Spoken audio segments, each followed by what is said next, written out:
أعوذ بالله من الشيطان الرجيم بسم الله الرحمن الرحيم ওয়ালাইকুম আসসালাম ওরহমতুল্লাহি ওবরাকাতুহ। আলহামদুলিল্লাহ নাহমাদুহু ওয়া নুসাল্লি আলা রাসূলিহিল কারীম, আম্মা বা'দ। সহি দিন শিখি ৬ নং গ্রুপে একজন মুহতারাম ভাই প্রশ্ন করেছেন যে ব্যক্তি মারা যাওয়ার পর তার ব্যবহৃত আসবাবপত্র, বিশেষ করে তার পরিধেয় কাপড় চোপড় ইত্যাদি, এগুলো গরিব মিসকিনকে কি দান করে দিতেই হবে নাকি এর হুকুম কি, এবং যদি কোনো ব্যক্তি সেই মৃত ব্যক্তির ব্যবহৃত জিনিসপত্র স্মৃতিস্বরূপ ঘরে রেখে দেয় তাহলে তার হুকুম কি। ইনশাআল্লাহ এ সম্পর্কে সংক্ষিপ্তভাবে উত্তর দেওয়ার চেষ্টা করব। ওমা তৌফিকি ইল্লা বিল্লাহ। ব্যক্তি মারা যাওয়ার পর সেই ব্যক্তির ব্যবহৃত জিনিসপত্র সহ তার যাবতীয় সম্পত্তির মালিক হয়ে যাবে তার ওয়ারিশরা। ব্যক্তির স্থাবর অস্থাবর যাবতীয় সম্পত্তির মালিক হয়ে যাবে তার ওয়ারিশরা। এই সম্পত্তির অন্তর্ভুক্ত সেই ব্যক্তির ব্যবহৃত কাপড় চোপড় এবং অন্যান্য আসবাবপত্র, যেমন ব্যক্তির গায়ের জামা কাপড়, জুতা, চশমা, ঘড়ি, মোবাইল ইত্যাদি, এগুলো সবই তার রেখে যাওয়া সম্পত্তির অন্তর্ভুক্ত এবং এগুলির মালিক হবে সেই ব্যক্তির যারা ওয়ারিশ তারা।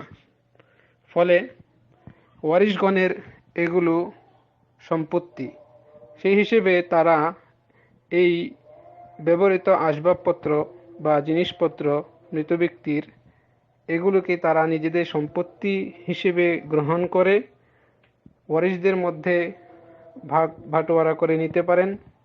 আবার যদি তারা ইচ্ছা করেন যে সেটা যারা মুহতাজ, অভাবী বা যাদের প্রয়োজন রয়েছে বা যেখানে দান করলে অধিকতর উপকার আসবে, জনকল্যাণে কাজে লাগবে, সেখানে তারা ইচ্ছা করলে দান করে দিতে পারেন।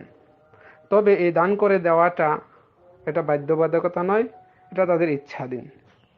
আমাদের সমাজে প্রচলিত যে তৃতীয় দিনে বা 3 দিনের মাথায় মৃত ব্যক্তির ব্যবহৃত জিনিসপত্রগুলো দান করে দিতে হবে, অথবা নচেত মৃত ব্যক্তির ক্ষতি হবে বা জীবিতদের পাপ হবে ইত্যাদি, এই যে ধারণাটা রয়েছে এটা একেবারেই ভুল ধারণা। এটা অন্যতম সমাজে প্রচলিত কুসংস্কারের অন্তর্ভুক্ত। পাশাপাশি আমাদের সমাজে এটাও আমরা দেখতে পাই যে অনেকেই মৃত ব্যক্তির ব্যবহৃত আসবাবপত্রের মধ্যে থেকে কিছু কিছু জিনিস তারা ঘরে টানিয়ে রাখে বা আলমারিতে বা বিভিন্ন জায়গায় তারা সেগুলোকে সংরক্ষণ করে রাখে। উদ্দেশ্য হচ্ছে সেটা স্মৃতির জন্য। এক্ষেত্রেও এই কাজটি করা মোটেও সমীচীন নয়, উচিত নয়।